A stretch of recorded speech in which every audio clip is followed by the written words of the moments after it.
many years from now, would you be willing to trade all the days from this day to that for one chance, just one chance, to come back here and tell our enemies that they may take our lives, but they'll never take our freedom!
Anti-Tyranny News Radio here on UCY.tv. Thank you for joining me this evening, and let's go ahead and dive into these GOP debates. I don't know what everybody thought of them, but from what I could see,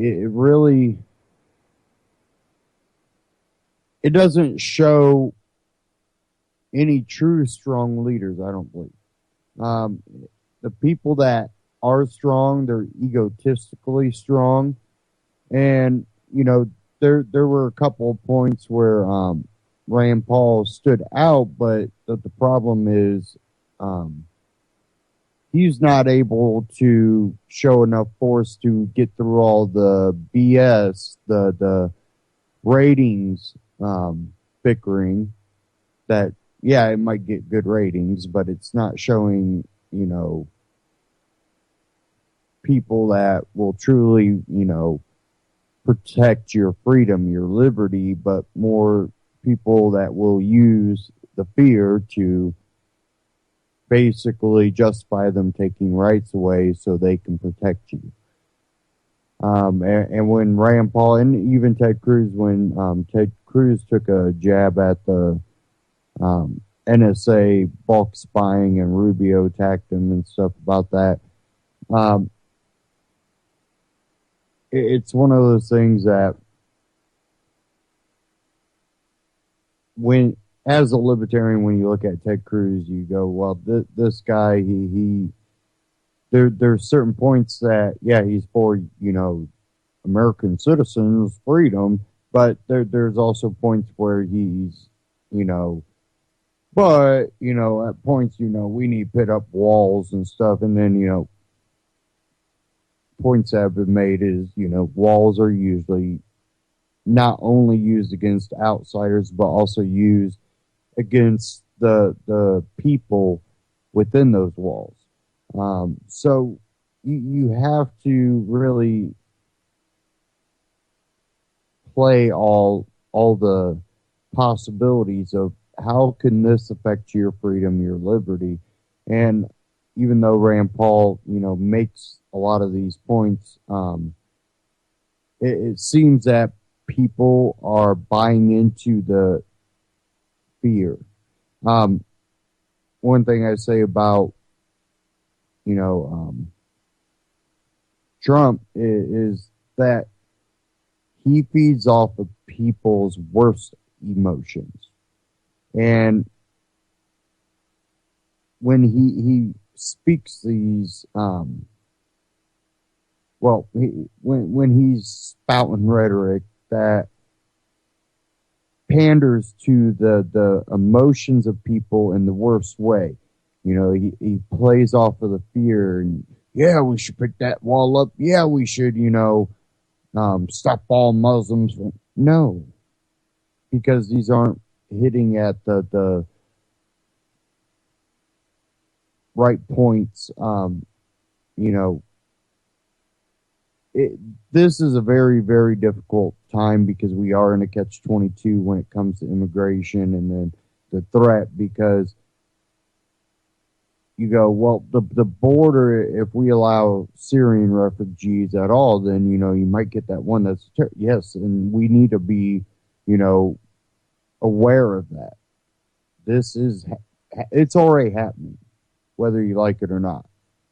But there are also a lot of those refugees that more than likely will outnumber the radicals that are just fleeing from all that war. They're looking to get away from it. The problem is we also have the police state building up more and more. So we're headed towards that direction because of the authoritarian overtake of America. And when you look at the debates last night, you look at all the bickering and the fear propaganda being pushed to further, you know, we need bulk data collection because if we look back on history and go, because we didn't have it, we couldn't stop that person. But now also looking at the other side, because we had it, it was used to basically terrorize the population. We know that happens too. So you have to look at all sides of it if you truly want a free society. And most of these people don't. Let's go ahead and dive into a Ron Paul Liberty report over the GOP debate. This one titled Fear Won, Liberty Lost. So let's go ahead and cue that up.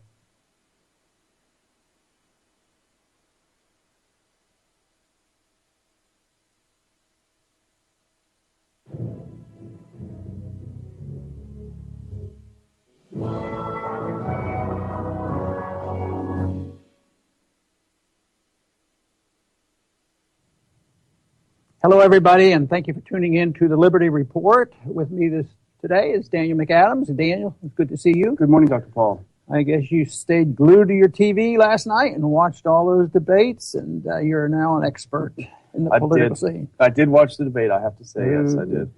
I watched some, but it's pretty tough. But I got the gist of it, and I sort of sensed what was coming. And one headline that struck me today is the winner. Unfortunately, I thought Rand did pretty darn well, and he took a different position on foreign policy and personal liberties than the others, but nobody claimed he won, but nevertheless, he did well. The winner has been declared. Fear itself is winning, and it looks like the media is winning, the demagogues are winning, the politicians are winning, Donald Trump is winning. His polls keep going up. And at the beginning, Blitzer made the announcement that anything that doesn't relate to terror is not part of the program tonight. We want to talk about the real important things. So the whole world has a problem economically, and wars going on around the world, and we have Federal Reserve problems and all. But tonight, it has to be the fear of somebody attacking us, which is a very serious thing and something we've warned about for a long time. But it seems to me like the American people are disgusted. They don't like their government. The majority don't. And they're looking just for somebody to help them figure this all out. And so, unfortunately, instead of turning their attention to the government, I feel fearful, too. I'm fearful of our government. Because the more they talk about fear and the more they talk about change in definitions of collateral damage and things like this, I fear that our government is going to do us more harm. I sensed, as many freedom-loving people sensed after 9/11, that our greatest threat would come domestically, and that certainly has been the case. So fear is a driving force, and I'm sure that you've given that some thought. Well, you know that as people tune out of the mainstream media, they tune away from CNN. They're desperate, I think, to hold readership. And selling fear is a very effective way of doing that. When people are afraid, they'll tune into CNN. They want to find out what's happening. So I think there are some ulterior motives here as well people turn to the media. And politicians benefit from it too, because when people are afraid, they act irrationally. They look for protection in places. And I think there's definitely some other interest going on in pushing this idea. You know, one of the complaints I've had is the Bush doctrine that we can initiate war, you know, this whole thing, preemptive war. And yet the other thing that they have talked about was, not unintended consequences, you know, the collateral damage. Yeah. Collateral damage, that's generally was considered bad and they tried to hide it. But guys like Trump especially are saying that we need to change the definition. Collateral damage just is a way you win wars. So he says you should go to the families because they do care about their families. Can you think of anything more atrocious of that? Of course, going to war is pretty bad, but this whole idea of changing this whole the whole definition of a word and saying that collateral damage, I don't sweat it. You know, that's part of it, and that's the way you win war because they're bad people and they love their families and they might pay attention to it. Never stopping to think that maybe there is a problem of retaliation for an attitude like that. And there's also the problem of losing your moral compass. You know, I thought the real lowlight of the show last night, of the debate last night, and it really was disgusting, is when Hugh Hewitt, who's just one of the most repulsive neocons on earth, he turned to Ben Carson, the doctor, and he said, "Through your skills as a surgeon, you've saved a lot of children's lives. Would you have a problem slaughtering thousands of children overseas if necessary?" And he said, no problem at all. And I just can't believe we've come to this sort of horrific. Well, that's a bipartisan attitude. Madeleine Albright showed no, compassion when they asked her about 500,000 children having died from our constant bombing in the 1990s, which led up to 9/11. She said, well, that's the price you have to pay. That's the price you have to pay. So that's that to me is an attitude, no moral compass whatsoever. And Trump. We talked about this several shows ago. The idea of enabling acts, and I sort of got the sense when Trump was talking about we've got to kill the families, we've got to go after these families, and they said, why? Well, because our country's out of control. That's kind of a Reichstag thing, our country's out of control. All the rules are thrown out the window. Well, we're talking about the fear and the foreign policy and how does it affect us domestically. Well, we saw that this week, 2 days ago, or yesterday, where the LA schools were closed. And that was not a minor matter. Over 1,000 individual schools. They have 640,000 students, and they say, don't come to school. Well, some did come, some stayed at home. How did they manage it? But a similar hoax was played on the New York schools, and they sort of paid attention, so they didn't chase everybody home. Which, in a way, you have to have a little bit of sympathy for people put in this position, but we have to realize that this is all concocted, and so much of the problems we have today with the threat of terrorism is preventable. But still, the overreactions, they've gotten, a few people in this world have gotten us so we're terribly frightened of our own shadow.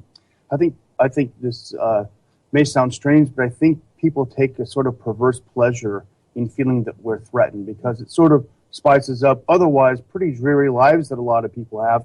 But I was looking at some of the comments on the New York City or the LA school district story, and I think this sort of captures everything right now. One of the commenters said, "It's awful and terrifying.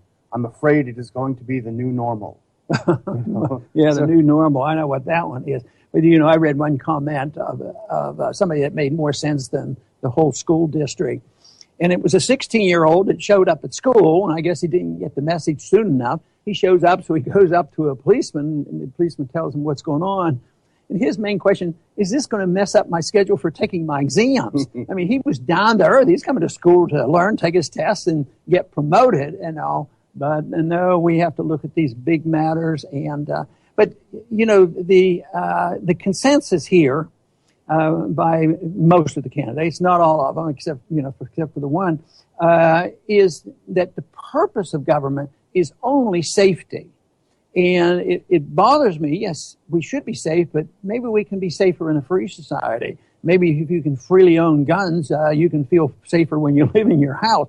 So safety is not the prime purpose of government. The prime purpose of government is to protect our liberties. But how often, I wonder how many times they even said that last night. Probably not many. It was always scaring people. Yeah, I don't remember. Liberty was almost a 4-letter word last night, I think. Right. And, the comparison, compared to what? That we have to be scared because 14 people were killed, which was a tragedy, which was, as far as I'm concerned, preventable, with certain changes in our policies, which is a horror. But does that mean we turn the world upside down and treat it like it was a nuclear bomb attack? And yet, this year already, our police, that's the government, shot 161 unarmed new suspects. So, but nobody seems to, well, there is some expression there, but in comparison, no. I mean, in comparison, this is a much, much bigger deal. But also the war in the cities, the war on drugs. How many people die from that? And it's preventable. Don't have this stupid federal war on drugs, which is, way out of control. And there's thousands that are killed there. There's, like in the inner cities now, there's close to 50 people die every night. So, in comparison, and it's day in, day out, morning to night, it's been saturated TV, and then CNN gets up there and say that's the only issue that's really important. Because they've been shoving it down their throats for weeks and weeks. But it's not important to talk about what is this principle of blowback? Could there be any truth to that? And do they get asked those questions? No way. And, there's such an intellectual disconnect among most of the candidates because given the terrorist threat, what do they recommend above all? Do more that's causing the terrorist threat. And one of the articles pointed out, how can more attacks overseas make us safer at home? Nobody addresses that really. And it actually, makes us less safe because, that's the motivating force. The one guy, one of your favorite senators, and he's running for president by the name of Graham, he's out there, trying to get this balance. Most Muslims are good people, and we don't like the way Trump talks about them because that might anger the Muslims. And here's a neocon. How many years has he been doing it? A couple of decades, aggravating and precipitating war and saying we should be over there and doing more. And then he has the audacity, of course, what Trump does say does make it worse. But to think that Graham gets off scot-free and isn't a major participant in aggravation. Yeah, it's okay to go ahead and kill them, but just don't say rude things about them. That is it. That's what they want to do. But it looks like this is not going to change. And when I think back on this throughout my lifetime, there were times that were a lot more serious. Although I remember World War II, and I don't remember reading exactly about this, but we had Nazi submarines off our borders. And then in '63, when I was in the military, we had confrontation with the Soviets with missiles in Cuba. And there's been a lot of problems going on. We had, went through a Great Depression, and yet they want to say that what we're facing today, dealing with the threat of terrorism, is the biggest threat ever. And therefore, everything has to be directed to that, and we have to be willing to give up our liberty. And one of the most popular things I would say in the campaign, and get good applause from at least our college friends, is that you never have to sacrifice liberty for freedom. And yet the government and the politician always said, there is no other choice. You have to do it. You have to have either or. You cannot have liberty without the government, taking, you cannot be safe without the government taking away some of your liberty. I don't believe that is the case. I think if you have a system that's designed to protect liberty, we're going to be safer. We're certainly going to be a lot wealthier, and we're certainly going to have less friends. We're going to have certainly less wars if we understood that. But non-intervention in the three areas, non-intervention in the personal lives of individuals, non-intervention in the economy, and let voluntary associations work just as they do in social matters, and non-intervention in foreign policy, that's the road to peace and prosperity. It isn't, beating the drums of war and building up this fear and demagoguing the issue. And I blame two sources for this mostly. Flawed policy, of course. But the ones who beat the drums are the media, as well as the politicians who are trying to get an edge. Politicians last night were trying and begging and pleading and arguing to get an edge over how tough they would be no matter what kind of liberties they sacrificed. I hope the American people wake up and realize that is not the purpose of government. The purpose of government is to protect our freedom. I want to thank everybody for tuning in today, and please come back soon.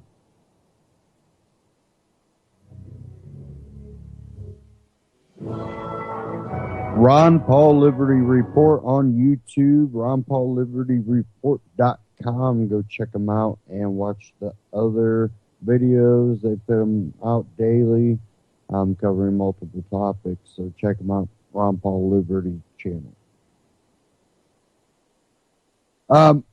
Now, another thing, when it comes to this war on terror, and yeah, you have the creating by constantly being involved in the Middle East. Of course, we're going to be a target. We are the enemy to those people when we are just constantly at war over there. But then it also affects us, and we see that with the, Patriot Act, the Freedom Act, and all this. But what happened last night at the debate, and it's starting to go mainstream finally, but it's about Ted Cruz, and here's one that I've got a whole bunch here, but I'll just cover this one here. NBC News. Did Ted Cruz reveal classified information at the GOP debate? The Senate Intelligence Committee now says that it is not formally investigating whether Ted Cruz may have revealed classified information when discussing the government's ability to monitor phone records during Tuesday night's Republican debate. The committee is not investigating anything said during last night's Republican presidential debate, the two top members of the panel said in a joint bipartisan statement. The statement comes after panel chairman Richard Burr told reporters this morning that he had directed his staff to look into the matter. I'm having my staff look at the transcripts of the debate right now, Burr told reporters this morning. Spokeswoman for Cruz said that the senator did not say anything that has not already been widely reported. There is nothing that Senator Cruz said last night that wasn't widely reported and saturated in the public domain, campaign spokeswoman Catherine Frazier told NBC News. Burr was initially referring to Cruz's comments regarding recent changes in the metadata collection program, which was the subject of a testy exchange between Cruz and Senator Marco Rubio, may have been classified. The old program covered 20% to 30% of phone numbers to search for terrorists. The new program covers nearly 100%, Cruz said. That gives us greater ability to stop acts of terrorism, and he knows that's the case. Rubio began his response to Cruz by saying, "Let me be very careful when answering this because I don't think national television in front of 15 million people is a place to discuss classified information." Rebecca Glover Watkins, who acts as a communications director for Chairman Burr, tweeted this just after the exchange. Cruz shouldn't have said that. Burr clarified what he did not see the exchange itself during last night's debate. "I didn't watch it. The voice was on," he said, adding it was the final episode. And that was out of NBC News.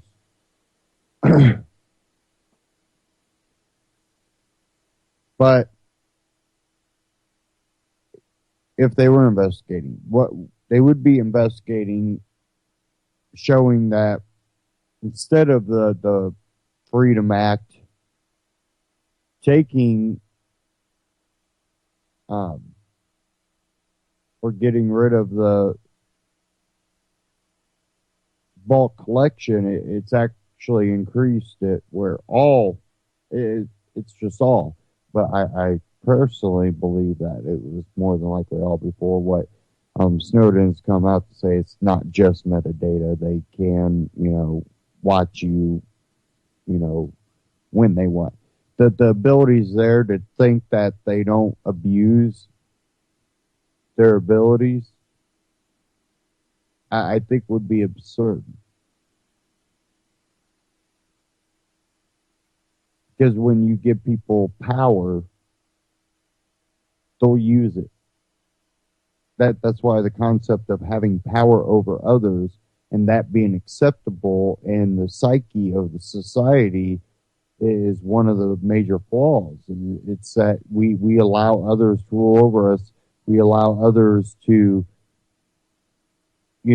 put us in situations where we're defenseless. And that's a flaw in society everywhere. That's nothing unique to any certain country. It's something that we mentally have to evolve from. Otherwise, we do constantly, repeat history, and there are consequences when, the violent parts of history get repeated. But I think as a people, we do. Each time we make those mistakes, it's harder for us to make those same mistakes up to a certain point, but it does happen. The problem is when we start getting to a point where we are in less control and we give up responsibility to even electronics to take care of things for us. We digress in a way that makes us more dependent. And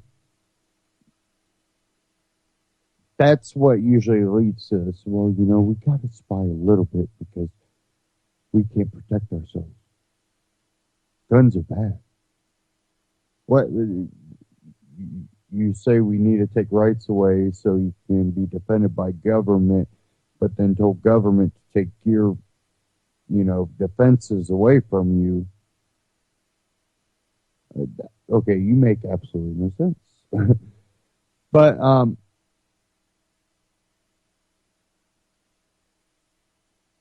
it's also what allows divide and conquer to work too. Because you're willing to fight over power grabs. Who's in control?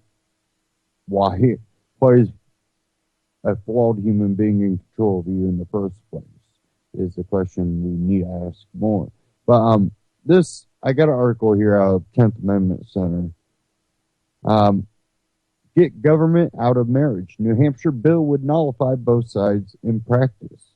And, this is something that we've advocated for a long time, on Anti-Tyranny News Radio. And it's the whole thing of, freedom and government not being involved in personal things that we forget when you go, well, we got to call for government to write laws. Well, then when the next side gets empowered, they're going to write laws against you. And it just becomes a uphill battle that no one ends up winning.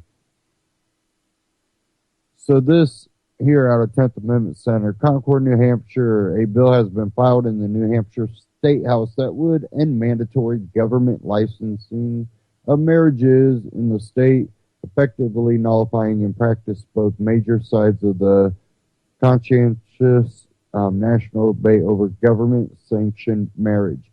HB 1596 acknowledges the right of two individuals to marry, and that because of this, it is improper for the government to license a right. The state of New Hampshire is compelled to return to the practice of certificate of notice of intent to marry and a certificate of marriage which existed until 1997, and which provides interested parties the opportunity to object to a proposed marriage. The bill reads, instead of having to get a state marriage license, couples would provide a certificate of notice of intent to marry and a certificate of marriage. The certificate of notice would require the following. All persons proposing to be joined in marriage within the state shall place a notice of intent to marry in a newspaper not more than 90 days prior to, nor less than 14 weeks prior to the date of marriage. The persons proposing to be married shall present the town clerk or either proposed spouse with a copy of the notice with all facts required by RSA 5C41 to be entered in a town clerk's office. The clerk shall record the notice in a book to be kept for that purpose and provide the parties proposing to marry with a certificate of notice of intent to marry. The marriage certificate would record that the marriage ceremony took place and records the person who solemnized the marriage. The certificate would be completed by the bridegroom and the officiant and the clerk of the town or city. The certificate would then be used to register the marriage. However, the bill also allows for individuals to be considered married without having to go through this process. Persons cohabiting and acknowledging each other as husband and wife and generally reputed to be such for the period of 3 years and until the decease of one of them shall thereafter be deemed to have been lawfully married. HB 1596 would accomplish two things. First, it would effectively render the edicts of federal judges that have overturned state laws defining marriage. The founding generation never envisioned unelected judges issuing ex cathedra pronouncements regarding the definition of social institutions like marriage.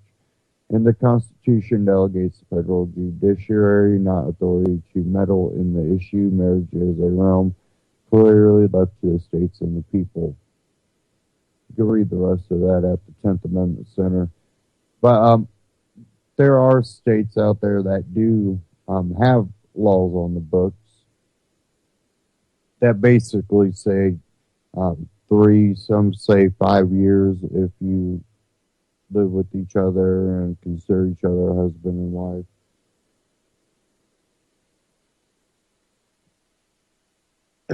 I'm not sure, but I thought there was one that if you also, like, if you have children, it also affects, how long.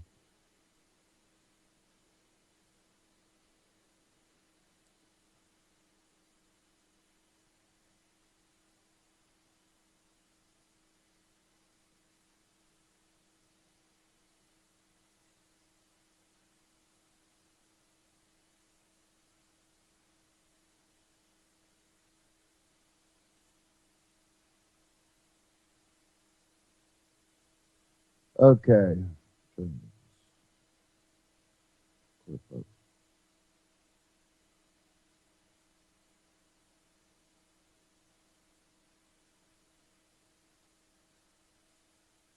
When we look at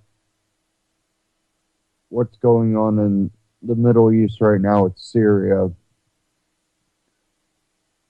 and Russia is basically stepped up, kind of decided, hey, I'm going to take care of this problem. The U.S. is doing nothing but destabilizing areas. I think it was a gesture to the world, better pick sides, better pick them wisely, because Russia, China, they're creating alliances. They're shifting the world currency, and if you don't look at what's going on in the Middle East and the currency war together, you might not see the bigger picture. But there is definitely a power shift and a power struggle going on right now in the world, and it could have major effects. You know, there might be a lot of people out there that see a lot of what Putin does and thinks it's great. Well, there's a lot that he probably does that is helpful for his country. But then there's also a lot of things he does that isn't freedom. It just seems the opposite direction of where we are headed. But we are change here. What you need to know about Russian warships firing on Turkey.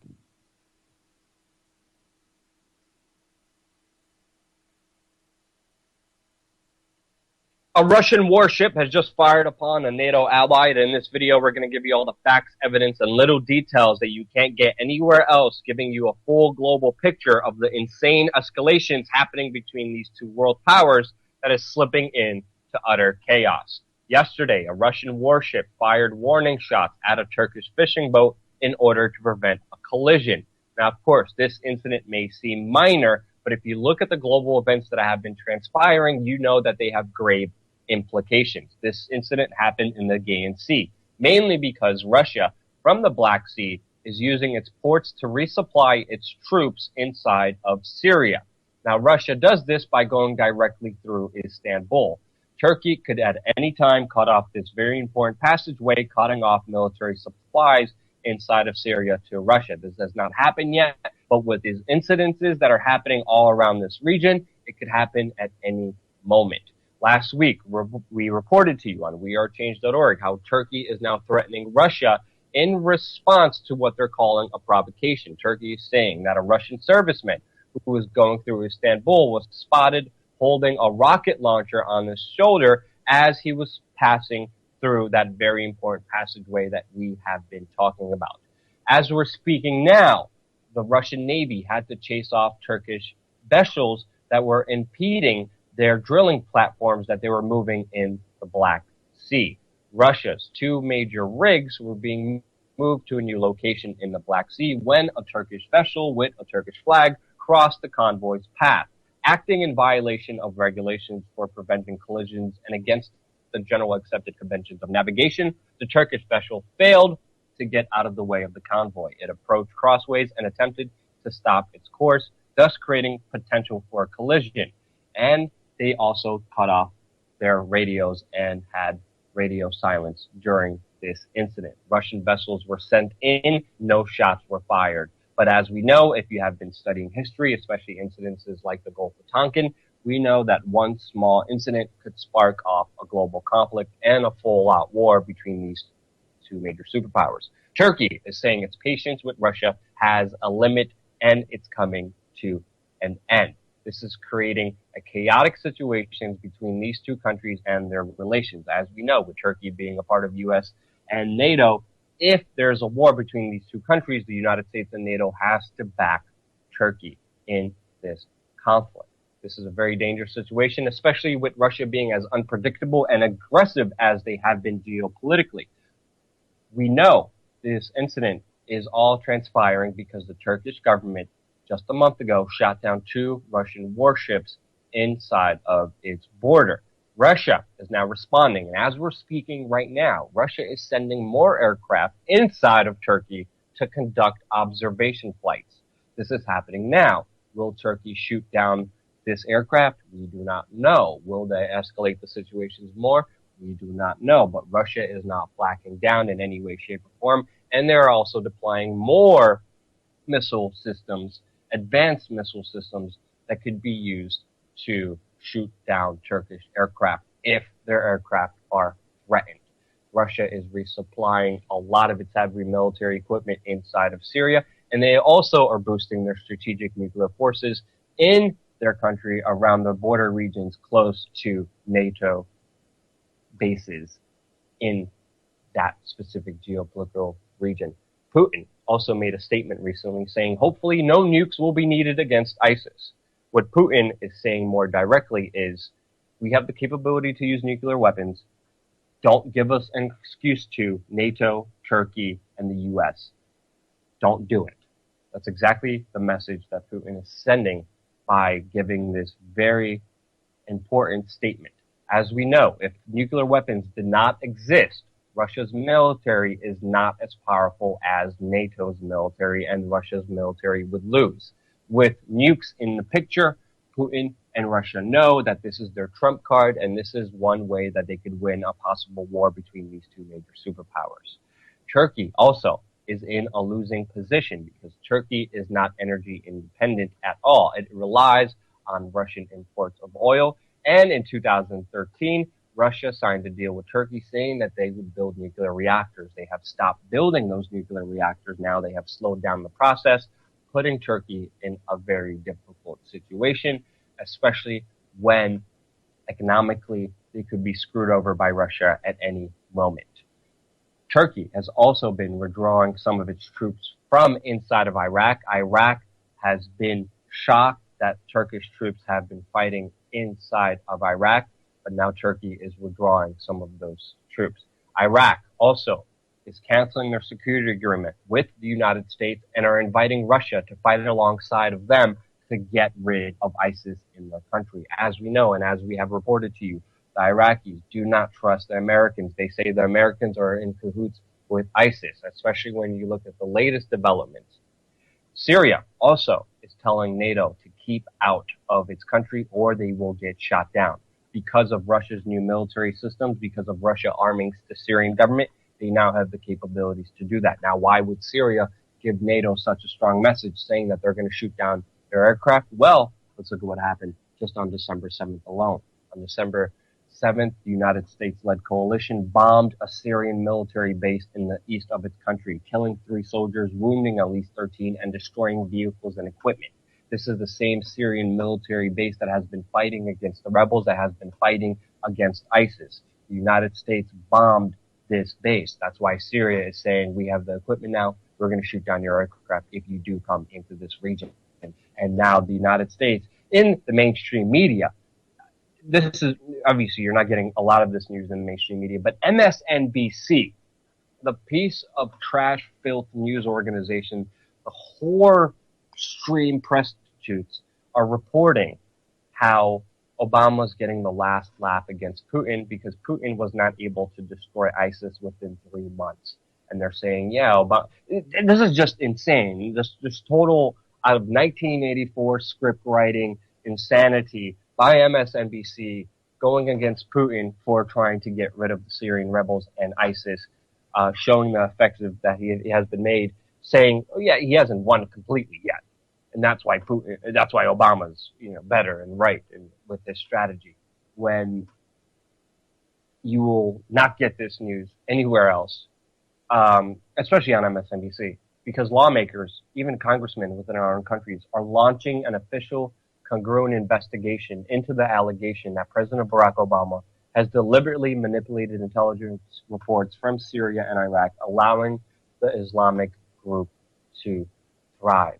As we know, Obama has just signed the NDAA, the Defense Authorization Bill, giving $500 million to so-called moderate rebels. As we have documented, a lot of our money, a lot of your taxes that has been given to moderate rebels have actually come into the hands of ISIS. But if you look at some of the so-called moderate rebel groups inside of Syria, they are not only fighting with ISIS, but they're also calling for Sharia law to be imposed inside of Syria. Look at these moderate rebels. They are also sending in mortar rounds into heavily populated civilian areas that are killing civilians indiscriminately. Just a few hours ago, this incident happened. If you look at the U.S.-led coalition, Saudi Arabia has not flown one mission against ISIS in 3 months. Jordan, 4 months. The United Arab Emirates, 9 months. If you look at the behavior of the State Department that created the rise of ISIS, you could see the Hillary Clinton Foundation and Bill Clinton Foundation receiving a lot of money from these Middle Eastern countries that are not doing anything against ISIS. When Hillary Clinton was head of the State Department, she was approving weapons deals to these countries. And a lot of these weapons from our supposed allies, from our coalition, are ending up in the hands of ISIS in the region. There's a lot that the mainstream media is keeping away from you that they do not want you to know. They write crappy little articles talking about how Putin hasn't defeated ISIS yet.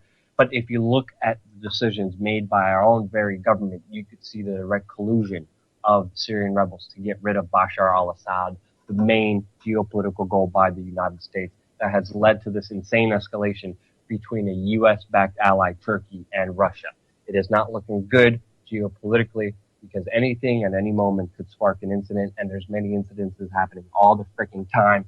And it's very hard to report this to you, but we are staying as much as we can, looking at all these reports, giving you the news unbiasedly with the sources below so you can fact check everything yourself. This is only going to lead to more escalations. The situation does not look good in any way, shape, or form. And if you've been watching this YouTube channel for a while, you know that this is no surprise to you in any way, shape, or form.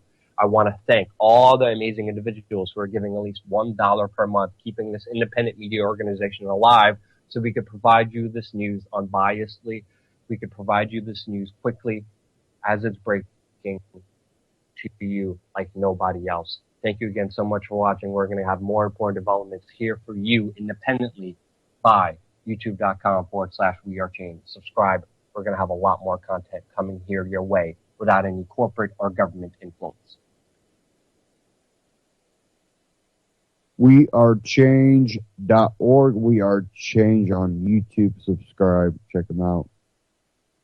I have one here from InfoWars, and this one's by Kit Daniels, and this one's Obama concedes to Putin after NATO's support of ISIS exposed. White House stops demanding Assad's removal after news reports reveal West backing ISIS. The Obama administration is no longer publicly asking for regime change in Syria after multiple news reports revealed how NATO and its allies have spent years supporting Islamic jihadists to try and topple Syrian President Bashar al-Assad. U.S. Secretary of State John Kerry said he accepted Russia's request that the U.S. let the Syrian people decide Assad's political fate. The United States and our partners are not seeking so-called regime change, Kerry told reporters on Tuesday after meeting President Vladimir Putin. This is a huge concession from the Obama administration, considering the president spent the past several years stating Assad must go. Obama wants regime change. Putin doesn't want regime change. Regime change canceled, as HotAir.com so eloquently stated. But why the sudden shift in public policy? Well, Czech President Milos Zeman recently stated that Turkey is friendly to the Islamic State, and there's truth to that. I think Turkey is indeed a member of NATO, but sometimes behaves as it is more an ally to the Islamic State, Zeman said, as quoted by Czech newspaper Parlamentary Listy. It removes oil from Syria, which finances the Islamic State. Iraq Prime Minister Haider Abadi said nearly the exact same thing. Quote, Turkey promised us that they would stop the entry of terrorists. However, we need more action in order to stop the pumping of terrorists from Turkey into Syria and into Iraq, he stated. Also, the stopping of smuggling of petrol from Syria and Iraq and financing of Daesh, the Arabic name for IS, in a general sense through this illegal trade. And Russia presented evidence of Turkey's theft of oil from Syria using thousands of oil tankers operating on 3 major smuggling routes into Turkey. Quote, one thing is clear, the role that Turkey is playing in this area in many ways destructive and It's affecting the European security. It's affecting its neighbors. Former Mossad agent Uzi Arad told RT, ultimately it's affecting its own society. A major scandal erupted in Turkey last year when Prime Minister Ahmet Davutoglu was caught shipping arms to ISIS, then attempted to cover it up by ordering a media blackout. Not long after, the Obama administration signed an agreement with Turkey to openly train and arm moderate Syrian rebels, but virtually all the rebels fighting Assad in Syria have pledged allegiance to Islamic State since at least 2013. The Free Syrian Army and the Syrian National Council, the vaunted bulwarks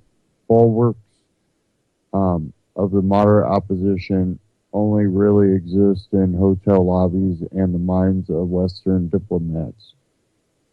Journalist Ben Reynolds wrote, there is simply no real separation between moderate rebel groups and hardline Salafists allied with Al Qaeda. Now, I want to kind of step in there because there is a group, and the people that know about the group, what about the Kurds? And if you look, the Kurds are mainly been forced into northern Iraq, and they are actively fighting ISIS. But the problem is they rely on NATO's, meaning the U.S. and all these other countries, to bomb these things. They literally had a divide in a province in northern Iraq that they can't get past. They have no air support because the air support's been told not to bomb it, which they recently have, and they allowed the Kurds to go ahead and, fight. Was the pipeline, that road that was going into Turkey, taking oil into Turkey, that the Kurds finally were allowed to capture with the help of the air defense. Now, when you look at everything going on, it's basically been proven that we either helped or allowed the oil to get out of Iraq and Syria. There's things that literally all they had to do is, now you may bomb that area. Now you may fire on those enemies. Wasn't that, did we know they were there? We were allowing it. And then, then it comes out that we dropped all these pamphlets giving them plenty of time to get out of the area before we destroyed it. When you have convoys going from town to town and killing people, and you go, we're having a problem attacking ISIS. It's BS. It really is. And just because Russia hasn't finished yet, they made more headway in, 3 days than we made in maybe a year or more? And I'm not a let's go Russia type guy. No, I don't care about Russia. Russia is just another governmental territory. I'm personally about freedom, but I also see that we are creating chaos over there. We're engaged over there. We, as the U.S. government, is engaged over there, creating enemies. And, Ron Paul's talked about it. It's blowback. We will get blowback. The more we intervene in countries, the more enemies we create.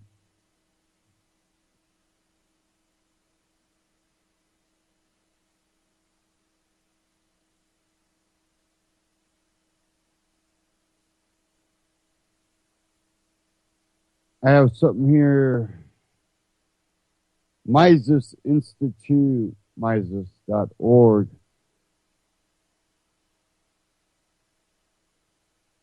Ryan McMakin, with few gun laws, New Hampshire is safer than Canada. Pew recently reported on how the homicide rate in the U.S. has been cut in half over the past 20 years, even as gun ownership has greatly expanded in the U.S. The U.S. public, meanwhile, thinks the murder rate is increasing. What Pew didn't mention is how remarkably low the homicide rate has fallen in some U.S. states.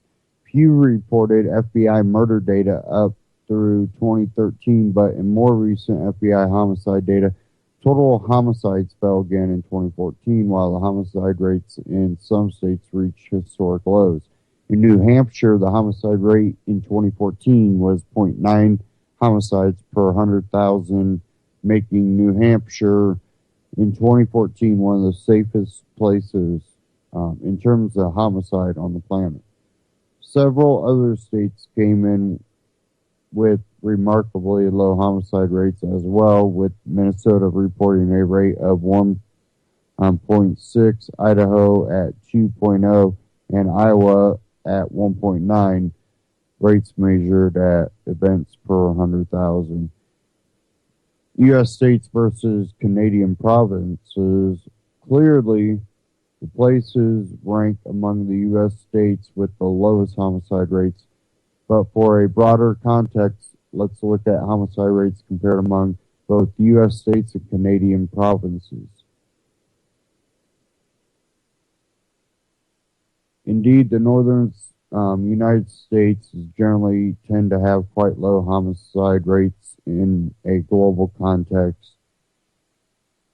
There are problems with comparing across national boundaries. For more on that, see below.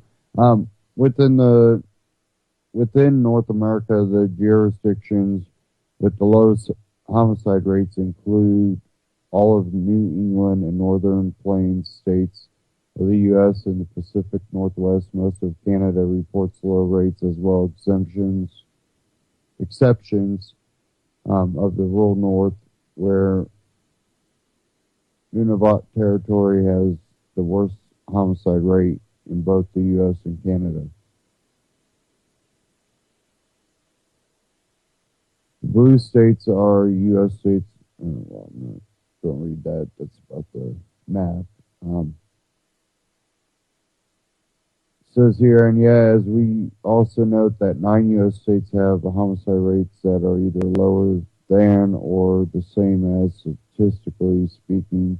British Columbia, Manitoba has a murder rate that is statistically the same as or higher than 23 states. So does the United States have a high homicide rate? Well, some parts of the country, including Maryland, South Carolina, Louisiana, and a few states certainly report relatively high homicide rates when compared to many high and middle income countries. And some of those states also have lax gun laws. This should lead us to evaluate what is the lead to these regional issues with homicide. Given there are regional issues and clearly not national ones, however, it's difficult to see why any national mandates would be appropriate. Additionally, if one can point to Canada or the UK or Luxembourg and immediately conclude that gun control in those jurisdictions produce their low homicide rates, why can one not also point to New Hampshire or Oregon or Utah and conclude that their lack of gun controls is the reason for their low homicide rates? This is yet to be explained by gun control advocates. Fewer guns, fewer homicides. When we look at the similarities in homicide rates between some American states and some Canadian provinces, the question we quickly find ourselves asking is, what is it about these areas that make it such low homicide rates?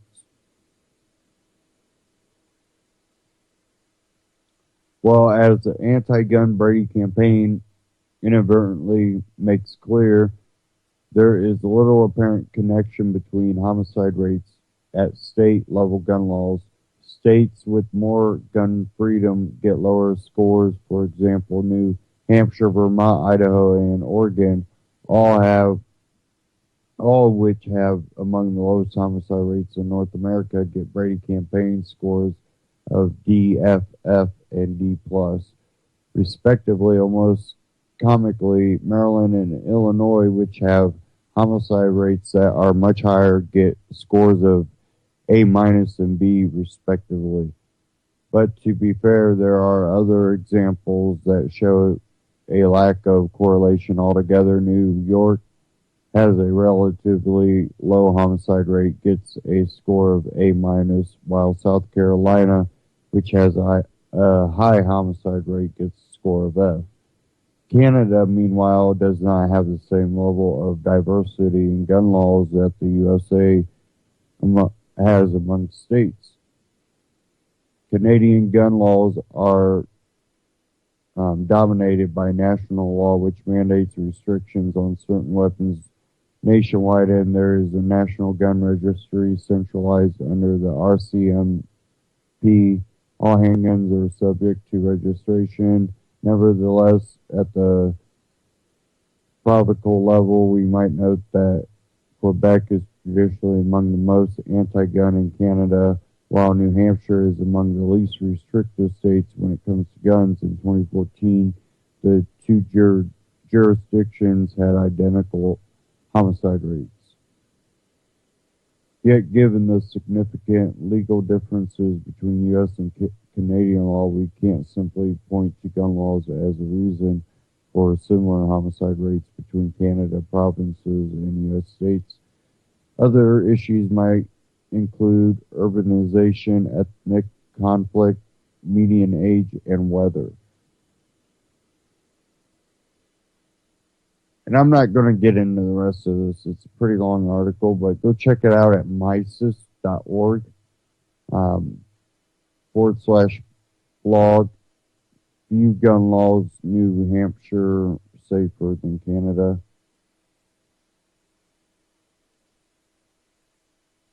And it's really interesting. And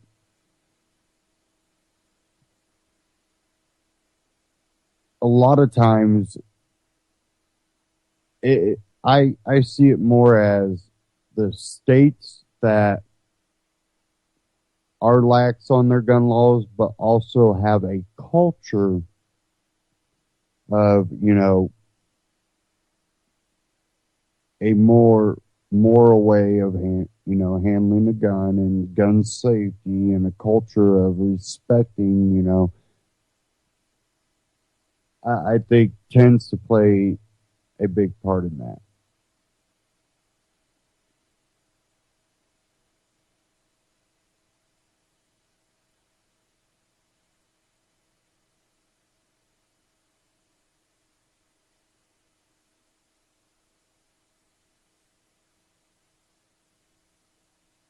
And when we see what's going on in the Middle East, you got to understand, put the put a wall up and ban Muslims, and it's not going to help.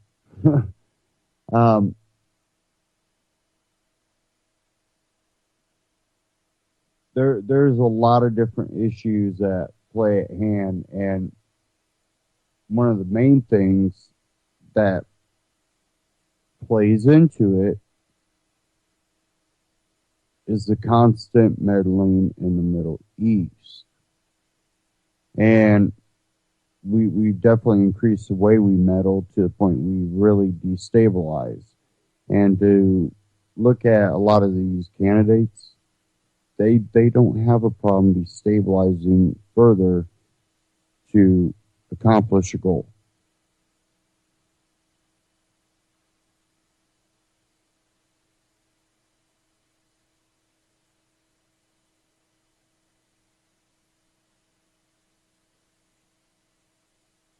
Now,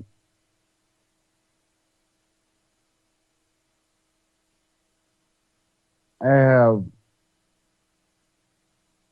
a quick interview.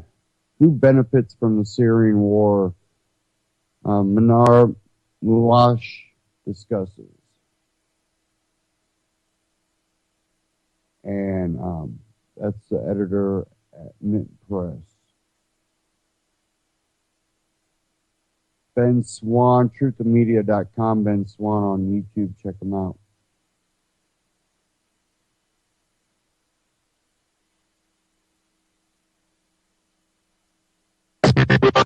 You are listening to Joshua Cook of truthofmedia.com.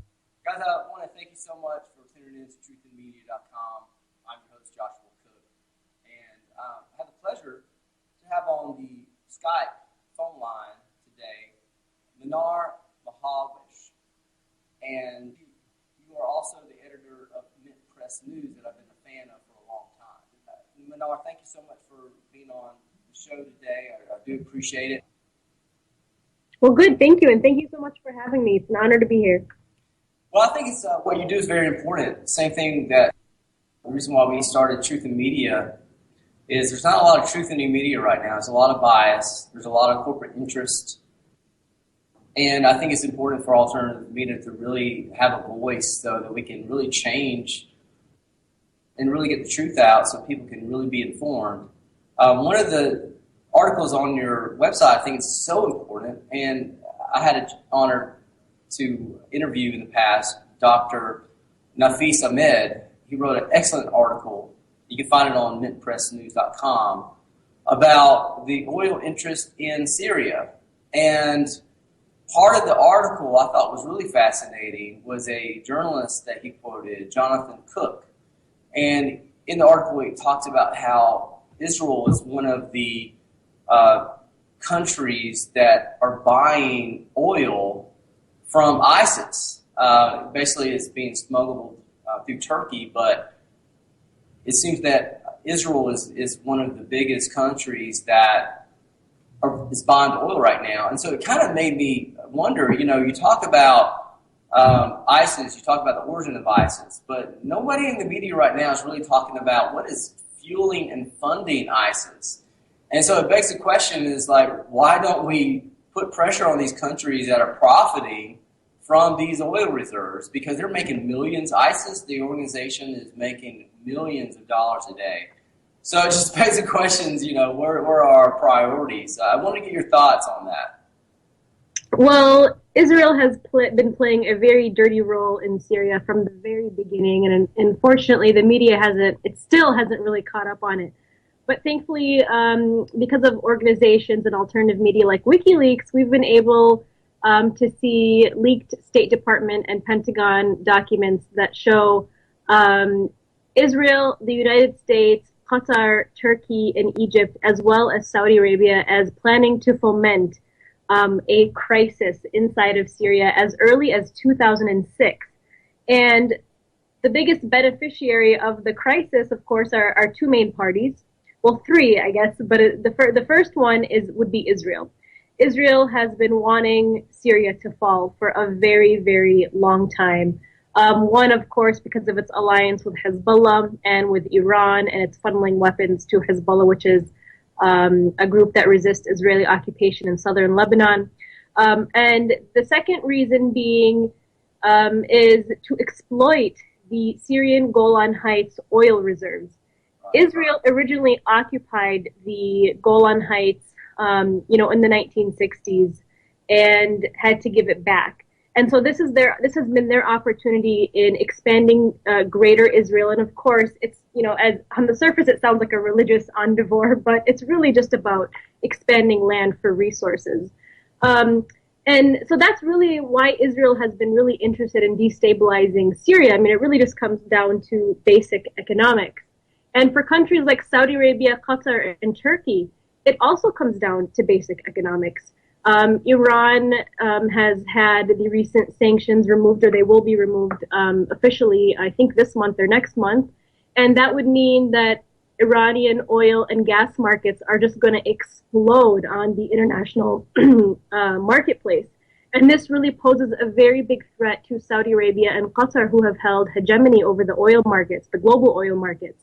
And so this is all, again, to weaken Iran's influence and to exploit the oil and gas industry inside of Syria. And of course, this goes into the other aspect of the story, which is also to weaken Russia's influence over gas markets and oil markets that it has through Iran and Syria. So it's just like this big weave, this big web of just so many things taking place. But that's really what it's all about in a nutshell.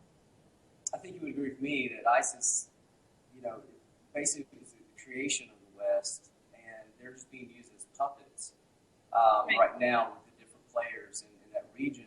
But very frustrating to have this information and not hear it being repeated in the mainstream media. I think that's what mid-press news is so important to really get the message out.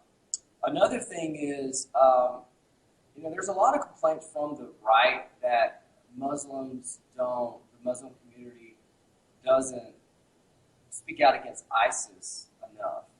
But I noticed on your website there are groups that have been speaking out. The problem is the mainstream media just doesn't report these groups. I was wondering if you could touch that, especially in light of the attack in California, the attack in France. But I wanted to get your take on that.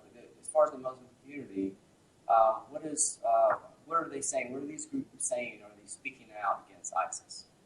Well, I find it really ironic that these groups would say that, because the biggest victims to ISIS terror have actually been Muslims in the Middle East.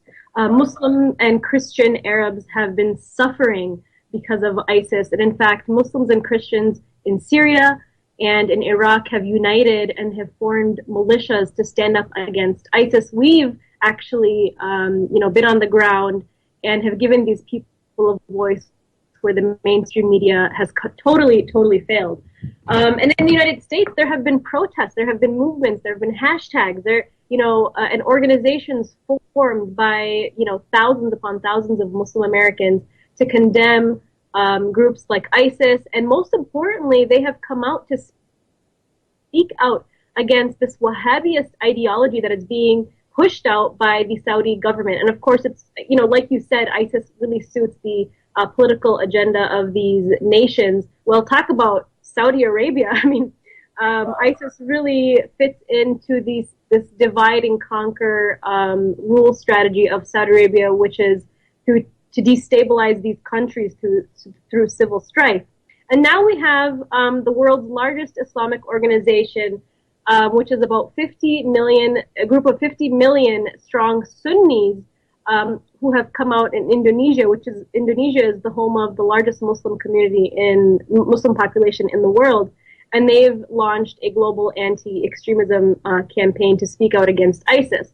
The problem is that, a lot of these, people on the right they're going to people like Donald Trump or Sarah Palin or Fox News and, who are parroting these points that, where are the Muslims? Where are the Muslims? Well, even those organizations don't give voice to those Muslims. So they are there and they're everywhere. It's just a matter of, are we doing our due diligence to listen and look for that alternative perspective and to see where are those Muslims that are speaking out? They're everywhere that you can look. What's your thoughts on alternative media right now? Are sites like yours, sites like truthandmedia.com, are we getting through? Are we making a difference? I definitely think we are, and I have a lot of hope because in the past, I would say, 5 to 7 years, there has been an alternative and independent media renaissance taking place with organizations like ours and like yours, and prominent independent journalists and even corporate journalists completely leaving the corporate world and speaking up, along with whistleblowers starting their own organizations, kind of coming out onto the surface to speak up against the corporate, war machine that exists. And this is really a result of the consolidation of the media that took place between the 1980s and the 1990s up to 2001. I mean, people were used to having an array of diverse voices for such a long time. I mean, the media used to be controlled by or owned by 50 corporations. Now it's owned by just 6. So 6 corporations literally control over, 90% of what Americans see, hear, and read. And so people are really thirsty for that alternative perspective, and they're really tired of hearing the same talking points that really drive fear and make, that try to divide us and make us live in fear and hate each other. We are making a huge impact. I mean, last night I actually gave this really big presentation to a group of people who, were a group of, local government officials, mayors, city council members, and school board members, and I spoke about war. I spoke about the rise of hate and the rise of, the corporate war machine. And to my great surprise, they stood up in a standing ovation and they said, "Thank you."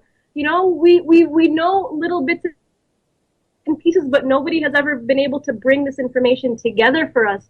And we appreciate that. People are so disenfranchised from the media. They're just thirsty for that alternative perspective, that one that works to unite people and to bring people together, not one that divides us.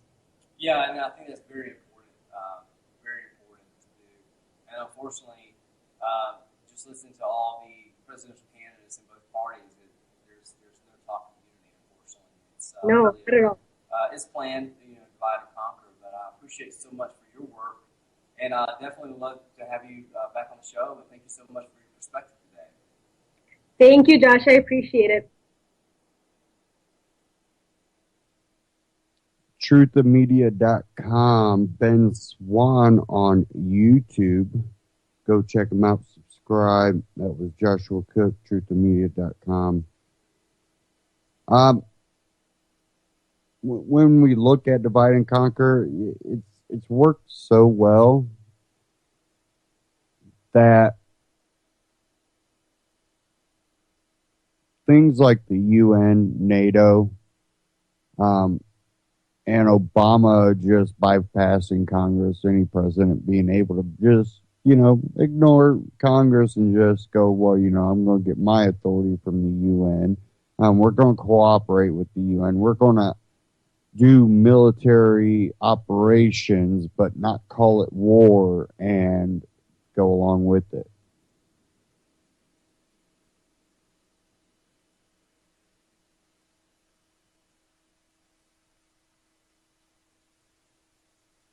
So it's so much that even here in America with the Black Lives Matter, you just see so much hate. And again, I think that's what people like Trump, Bush, all of them like to play off of the fear. And one thing we've heard out of Trump is closing the internet down and basically censoring speech. This is a fascist idea.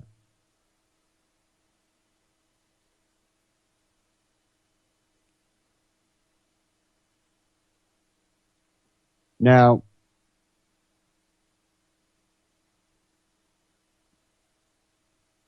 in that debate, Rand Paul actually, got Trump on that one. InfoWars Steve Watson covered it. Rand Paul slams Trump internet closure plan would violate First Amendment. In defending America, we can not lose what America stands for.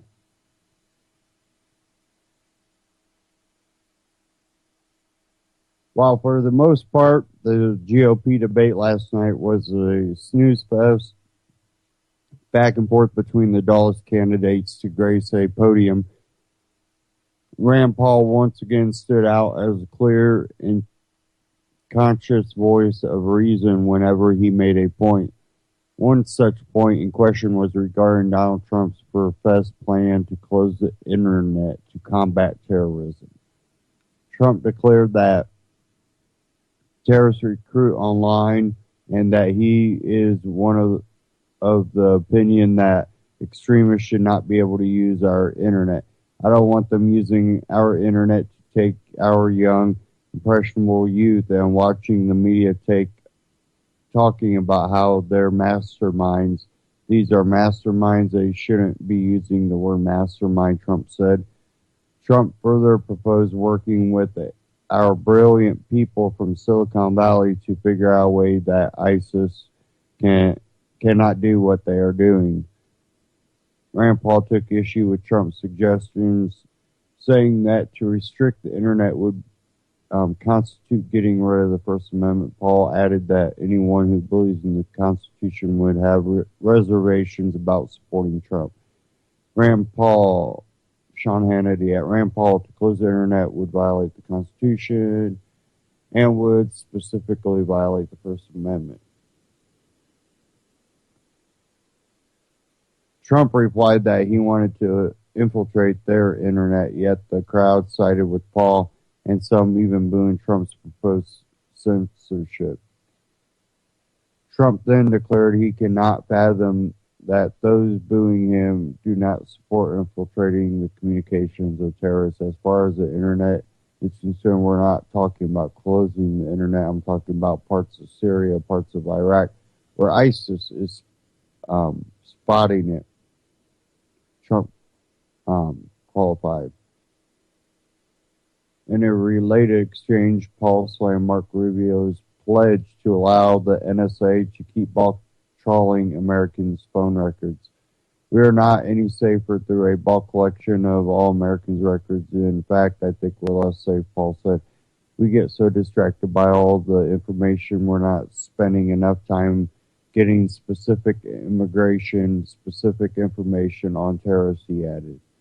In defending America, we cannot lose what America stands for. Today is the Bill of Rights anniversary. I hope we will remember that and cherish that in the fight on terrorism, Paul concluded.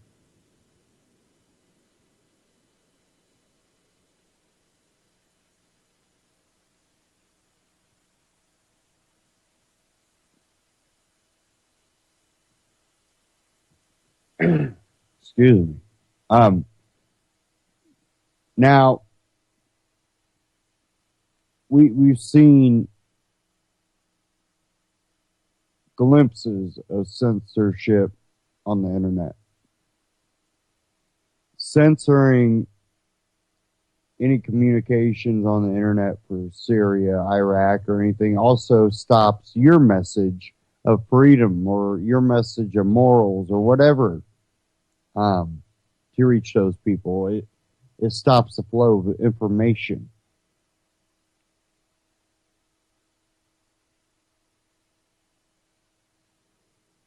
When you say that you should make the internet illegal for someone is basically saying you should make being able to go to the library or, read books a crime.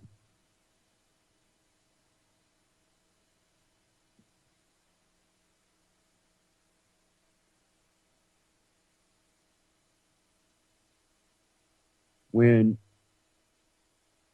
the internet has become the library for the world, they're like, yeah, but people might use it for bad things. They might go out in public and do bad things. You can't stop people from doing bad things. Stop pretending you can. All you can do is defend yourself from those bad things happening to you. To put precautions in for yourself, your family. Remember never to sink to those lows. There's things you can do. And it makes society as a whole a better place when you pay attention to your own needs, your own protection, instead of running around here thinking you can manage everybody else's.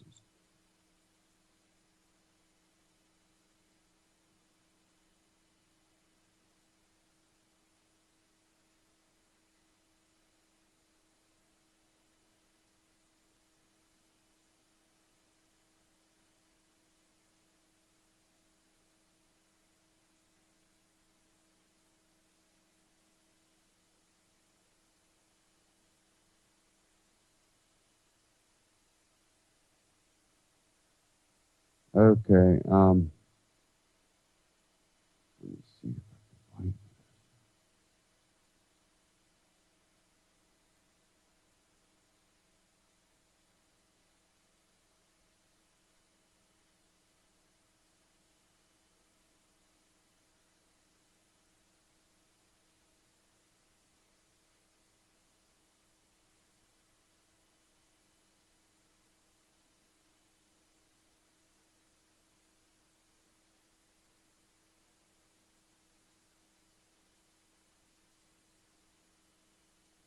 when we look at measures that a lot of these politicians and these candidates for president push for,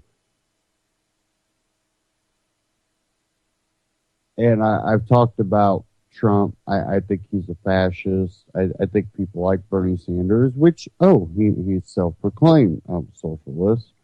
It's all a authoritarian communist or communistic type governing.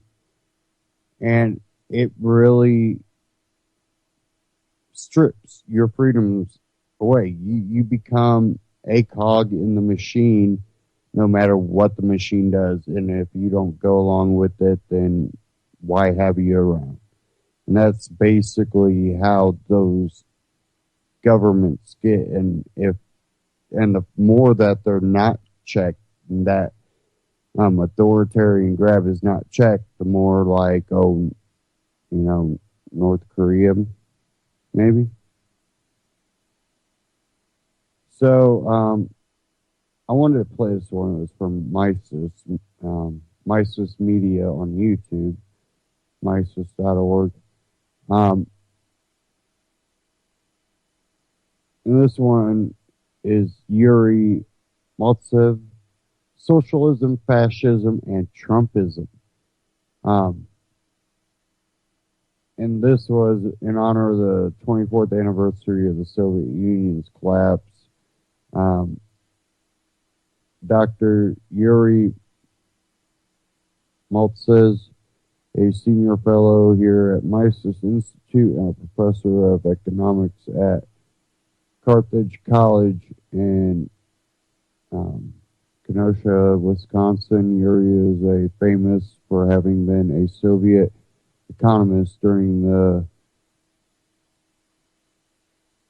Gorbachev era. Excuse me. And defecting to the United States, Yuri and Jeff discuss Trumpism, the Bernie Sanders phenomenon, and Western progressivism, silly and enduring love affair with socialism. They also discuss what the often misused terms socialism and fascism really mean.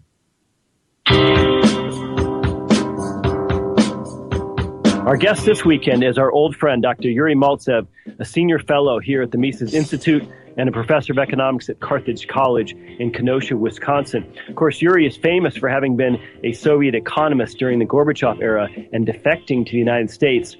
Yuri's here to talk to us about Trumpism, about the Bernie Sanders phenomenon, and Western progressive silly and enduring love affair with socialism, and what those often misused terms themselves, socialism and fascism, really mean. Stay tuned for a great interview with Yuri Maltsev.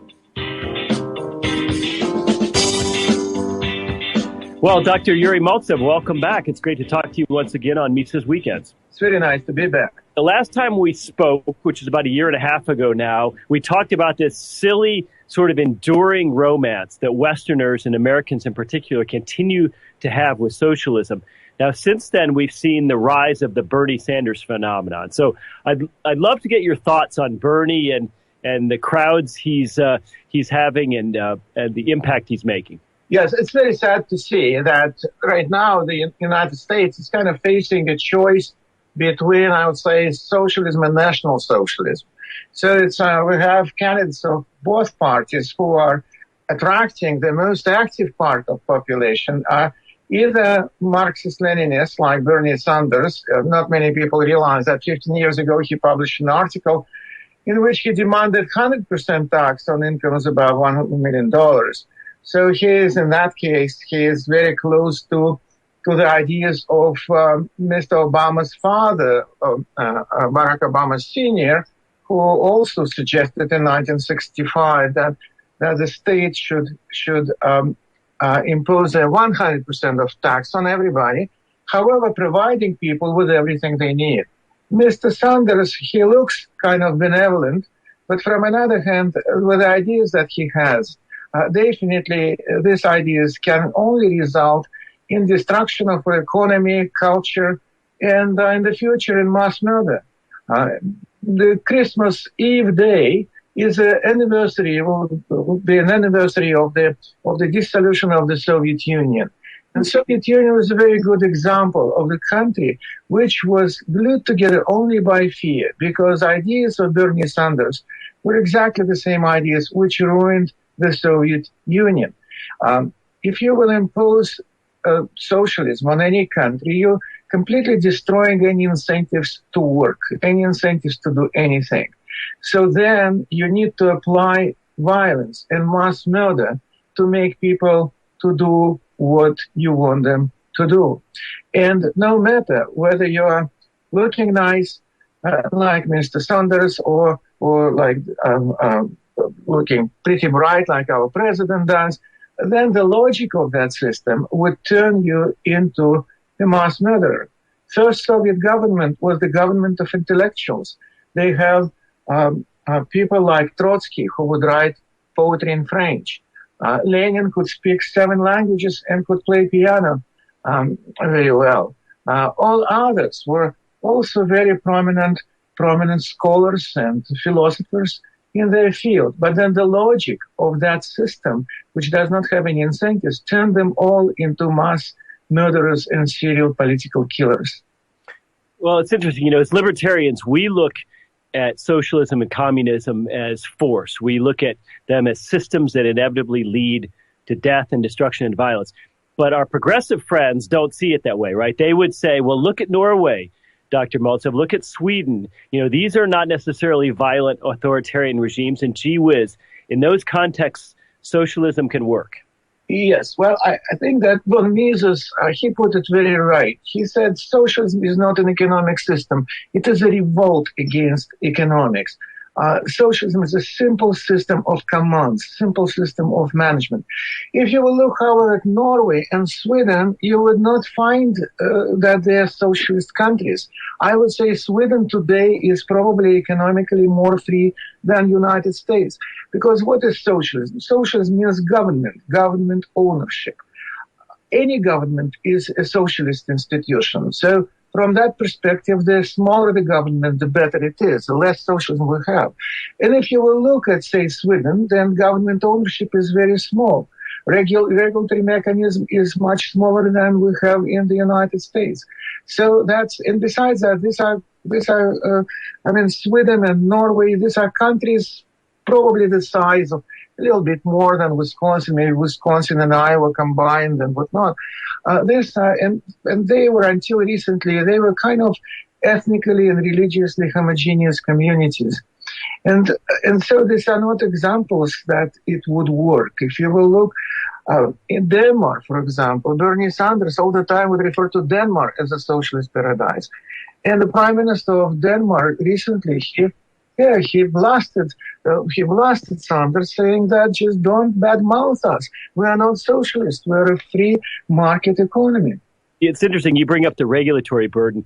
In the U.S., we tend to think of socialism only in terms of mass redistribution of wealth, right? People in the U.S., especially people on the left, don't see the regulatory state as at least socialist, if not completely socialist. Regulatory mechanism is the same socialism as the nationalization of property.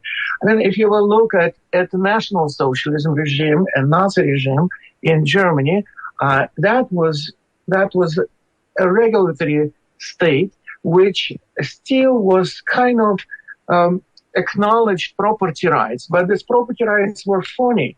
These property rights would be the same as you have property rights, say, on wetlands in the United States. So the government would tell you when to open, when to close, whom to hire, whom to fire. Everything was in place. Lenin was, I would say, kind of pleasantly surprised that his revolution was so quick and he achieved everything in one fell swoop. Because before that, he thought that it will be a long process. And at first, he said, we should impose regulations so capitalists would do what we want them to do for us. Well, having lived in the former Soviet Union and come to America, give me your thoughts on the current state of the American right wing, and in particular, what do you think of Trumpism? Trumpism. Yes, Trumpism.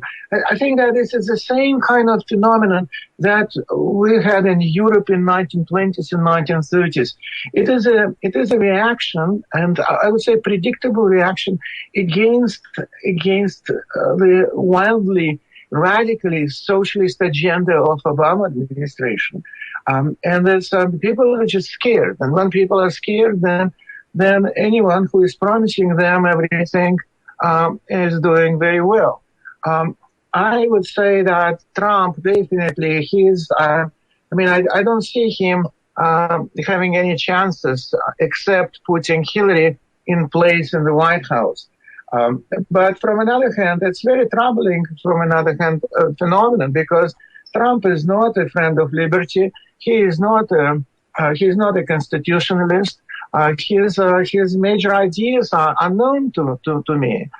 He is just playing on people's fears. But people do have these pretty legitimate fears, especially if you will look at immigration. I am an immigrant myself. I am all for free immigration. However, immigration today is completely different than it was before. Now, immigration is a huge welfare program which is run by the federal government with a bill of several $1 billion a year. So it's not that this hurled masses, wretched masses from overseas who were prosecuted are trying to get into the United States. No, the people are being picked up according to the standards of social, ethnic, political engineering of the federal government and brought here at your expense. And, for example, Tsarnaev brothers, who bombed Boston Marathon, these people, they consumed about $120,000 in all kind of welfare schemes to kill people who paid for them at this tragic event in Boston. So if you will remember history of the United States, many people from Britain came to the United States as indentured slaves, even indentured servants. So they were, so they incurred a lot of costs themselves. That was their choice. Today, if we are going there and picking up whom we want and bringing them here just to dilute people that Mr. Obama doesn't like, I think that this is a travesty. And Mr. Trump, he is making this point, and that's why people do support him. Well, turning back for a moment to Sanders, it's not just young people and millennials or Occupy Wall Street types at his rallies. We see older, baby boomers with ponytails too. Is America just so rich that even people who ought to know better, people who are in their 50s and 60s, they've just never experienced what socialism or what hardship or what a planned economy is like, and thus they don't get what they're really advocating? Jeff, I hate to say that, but I think that even the demise of the Soviet Union contributed to that. Soviet Union was kind of like a village drunk or village idiot, and people would look at that and see, no, socialism does not work. It's impossible that in the country which is spreading to 11 time zones, people cannot find bread or butter or other things that we enjoy in the United States. Today it's gone. Today nobody can point anywhere. And then this old social envy, old socialist ideas, they are coming back. And Bernie Sanders, if not many people, at least not our mass media, is telling us that Bernie Sanders, not only he is a socialist, he is also national socialist. To that extent, he can be very well compared to Mr. Trump, because Bernie Sanders, if you remember, he was trashing Koch brothers and everybody else on the right for the free borders concept. His point was that these are these greedy capitalists who want to bring people to exploit them in the United States. And nothing like that. And so he's very bad news. But I'm also, maybe I'm wrong, hopefully I'm wrong, but I think that he has only one role in this campaign, is to provide a good background for Mrs. Clinton. Do people ever truly change their minds? In other words, if I went to the former Soviet Union today, let's say I went to Moscow, and I found some people who are 80 or 90 years old, wouldn't some of them say, despite all the evidence to the contrary, that the collectivism works and that the old system was better and that they don't believe in free markets and capitalism, even today? Jeff, you wouldn't believe it. When I was last time in Cuba, I met some professors from University of Montana who would be looking at all this man-made disaster, which is Cuba, and they would say, isn't it beautiful? There's so many intellectuals who would go to Soviet Union today, to Russia today, and they would visit these memorials of these death concentration camps where people were exterminated by millions. And they would say, no, this is not true. Or they would not say anything, but return back and would praise socialism again. Sure, there's a lot of people, older people, who would, it's kind of human nature. I remember I spent 1 month in the Soviet army, and I wasn't thinking that I would survive that month. It was the most horrible month in my life at that time, if I remember it. From my perspective today, it was kind of fun. It was interesting experience, which is over me. And many older people in the Soviet Union, because their youth was I would say wasted by the socialist regime, but that's the only thing they knew at that time. Some of them, they remember it fondly, and that's why they embrace people who are promising them something for nothing, the same way as people do embrace this kind of promises in the United States, unfortunately. Well, if you look at today's government in Russia, it's no longer communist. How would you describe it? Would you say it's oligarchic? How would you describe Putin's government? Again, von Mises, he provided us with a great insight. He said there are two patterns of socialism. One is German pattern, in which all the entrepreneurs, all the owners become just managers for the government. And there is a Soviet pattern where the whole country is run like a post office general, run by postmaster. So then everything is owned by the state. So they got rid of this Soviet pattern. But I think that today's government embraced this German pattern because there's no free market. It's a huge regulatory state. It's a huge kind of place some people call it crony capitalism. I think crony capitalism is an oxymoron. There's no such thing. It's a crony socialism. And this is a crony socialism when the people around the throne, around Mr. Putin, people who are his friends, his buddies, and loyal to him, they're enjoying unbelievable standard of living, unheard of in Russia, unheard of even under Tsars. So this is very far from being free market. Having said that, however, I believe that even German pattern is much better than Soviet pattern because even ordinary Russians enjoy today much higher standard of living than they did under communism. So still an improvement in a sense. It is, yeah, because I would say under Gorbachev, they reached absolute bottom. There was no way to go lower. When you worked as an economist in Russia, and Gorbachev was president before you had left, correct? Mm-hmm. You spoke in our last interview about having read The Road to Serfdom. Did anyone in Russia at the highest levels in politics and economics, were people reading Mises and Hayek? Were they aware of them?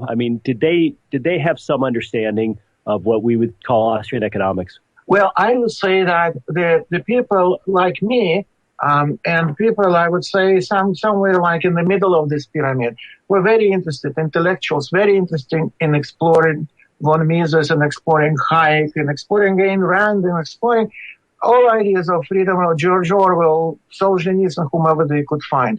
From another hand, people on the very top, like Mr. Gorbachev, I don't think that he ever read Road to Serfdom or was even interested in doing that. And that was the funniest thing I heard from him, that we had the chief economic advisor, the advisor to Gorbachev, was Abel Aganbegyan. And Abel Aganbegyan, the biggest economist in the world, we called him because he was maybe 500 pounds. And he used to say all the time that what we need now is to build Swedish model of socialism. And Gorbachev, when he heard that the second time, he said, Abel, where would you get all the Swedes? And that was exactly right. So these people didn't know. Most people thought that still socialism is good. It's just Stalin is bad, that the Gulag is bad, that murdering people in the middle of the night is bad. But there's this wonderful wonderful image of socialism, which I think Mr. Obama is sharing. I think that Mr. Sanders is way to the left of him and Mr. Obama. I think if Mr. Obama we can qualify as kind of a Marxist, then Mr. Sanders is a true Leninist. We only have time for one last question. Let me ask you this. You've lived in a former Soviet Union. You've taught in America. You've been all around the world. Do you think one's inclination to be collectivist in outlook or libertarian in outlook, do you think that's nature or nurture? Do you think there's potentially a genetic component that leads us to be more libertarian or more statist? I would say that it is social rather than biological, in a sense that I think that educational system that we have in the United States, the culture elites, they are promoting collectivism. If you will look what public schools, what universities are doing, if you will look at whatever predominant culture, the culture is that we are responsible for all the bad things in the world. People, a lot of my students, they feel guilty for no reason. And this is very sad because collectivists are exploiting this. And very sad for me to see that because I am too old already to defect again. No, we'll have to keep you right here where you are, Yuri. Dr. Yuri Maltsev, thank you so much for your time and a great interview. Ladies and gentlemen, have a great weekend. Now, I've been saying this for a while. Many others have about the public school system, the universities. It really is a collectivist type attitude, pushing socialism and wondering why they're not happy. It's because we're forgetting the individual. And even when you disagree with things, if you can allow for the free exercise thereof, whatever someone, how they want to live their personal life, when that stops being a obstacle, then creativity is able to, prosper because we're not worried about the other little crap, the crap that doesn't help society further. A lot of times it's a lead by example has the most effective means. So we have to really, take a different look at society before we go voting for people like Trump or any Bernie Sanders, because really they're going for a extreme. And extreme means even more divided, because whether you go full socialist or full fascist, you're going for authoritarian government that starts cracking down. And if there is the ability left to vote for the opposite party, guess what? They're just going to further their agenda along without really regressing any laws, unless it furthers their agenda to grab power. And they tend to get a little bit better at it every time, because look at what Obama's done. It's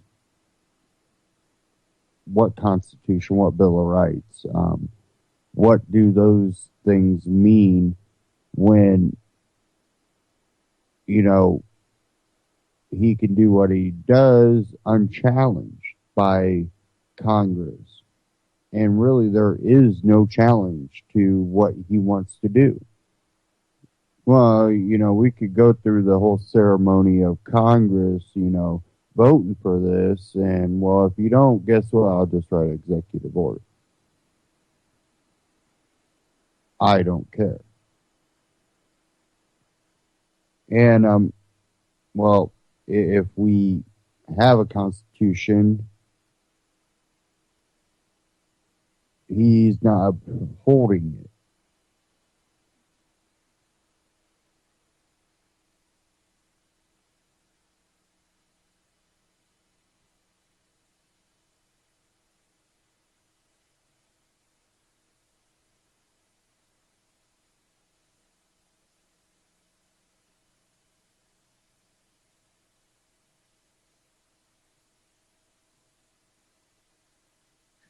bring this article up at the end of the broadcast here. I wanted to cover it. I don't know if it's going to pop up in time.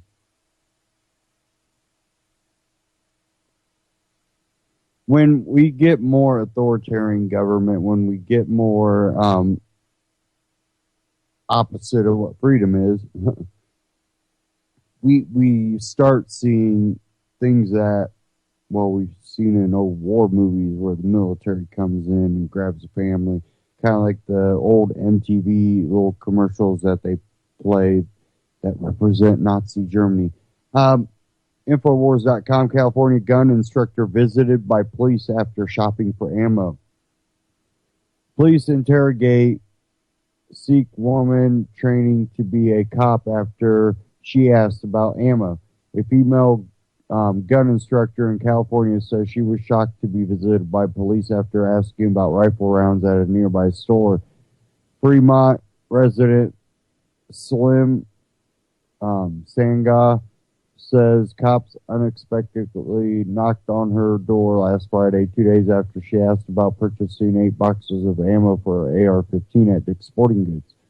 Police told Sangha an employee at the store called to report her as suspicious even though she never bought the ammo. Sangha, a certified firearms instructor, is in the process of joining the Los Angeles Police Department. Thinks she was singled out due to her skin color and the heightened sense of apprehension surrounding Muslims. I don't know if it's because of my skin color or the way I look. I'm Sikh. I'm Indian. I was born and raised in America. I'm a citizen here, saying I told NBC Bay Area. I'm not a Muslim, but even if I were, that's no reason to call police to my home instantly. Police defended their visit to Sangha's house, arguing they needed to follow up on tips following the San Bernardino terror attacks earlier this month. I feel like I was racially profiled, she said. I've had friends buy bulk ammo, and they never had police show up at their door. Dick's Sporting Goods did not respond to NBC Bay Area request for comment. And when you look at Trump, this is the type of rhetoric and bigotry type rhetoric that he's spreading, even if he doesn't realize he's spreading it. That is what he's spreading.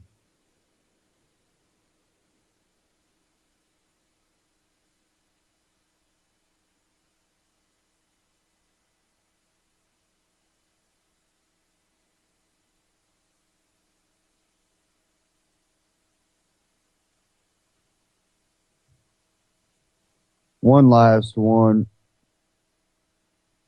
Homeland TV show inspired terror hoax cost strapped California taxpayers $29 million.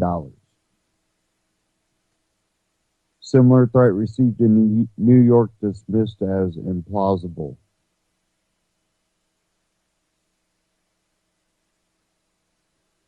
Schools in Los Angeles reopened Wednesday following a terror hoax that prompted officials to cancel classes at 640,000 students. We believe that our schools are safe and we can reopen schools in Los Angeles United School District tomorrow morning, School Board President Steve Zimmer said on Tuesday evening during a news conference. The shutdown of the nation's second largest public education system cost the state of California $29 million. An email sent to Los Angeles and New York school officials on Monday threatened the use of nerve gas and pressure cooker bombs. The mention of nerve gas is believed to be a reference to a recent episode of Homeland, a Showtime television series about an Al-Qaeda prisoner of war and a CIA officer suffering from bipolar disorder. New York declined to shut down its school system in response to the email, which warned students at every school in New York City School District will be massacred mercilessly, and there is nothing you can do to stop it. NYPD Police Commissioner Bill brat and dismissed the threat as implausible. It was so generic, so outlandish, and posed numerous school districts simultaneously. That, in fact, it would be a huge disservice to our nation to close our school system, he said.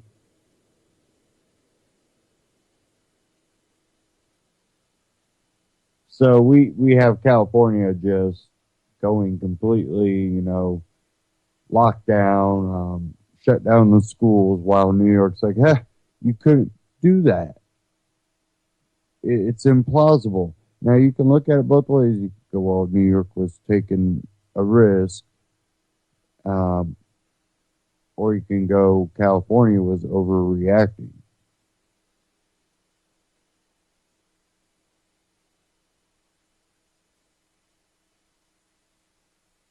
And there's probably truth somewhere in the middle.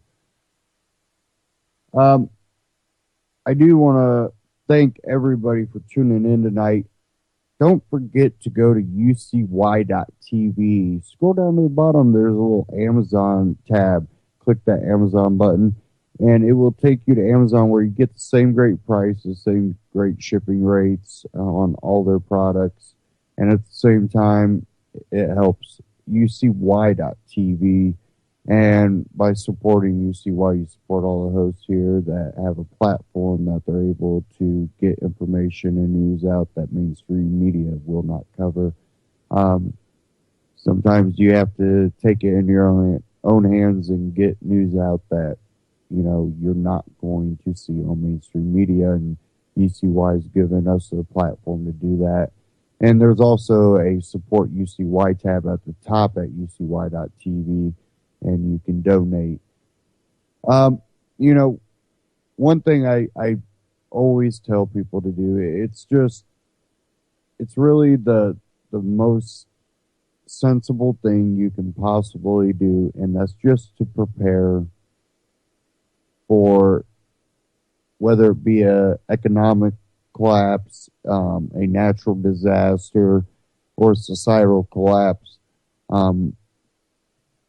Take a little time to prepare and at least put some steps in place to ensure your safety in times of crisis. And one thing I do is I buy a lot of my stuff from My Patriot Supply. They got good non-GMO seed vaults that you can buy so you can grow your own food. They also have herbs that for cooking. You have medicinal herbs for healing purposes. Check them out. They also got water filtration and a lot of gear that'll help you get through a situation. And check out their food supplies too. If you go to antityrannynews.com/mypatriot, it'll take you right to My Patriot Supply. And at the same time, you're also helping out alternative media like antityrannynews.com. And again, thank you all for tuning in, and stay tuned here on ucy.tv. There are some great broadcasts coming up after this, Continual Condition. And don't forget to go like antityrannynews.com on Facebook. Go facebook.com/antityrannynews.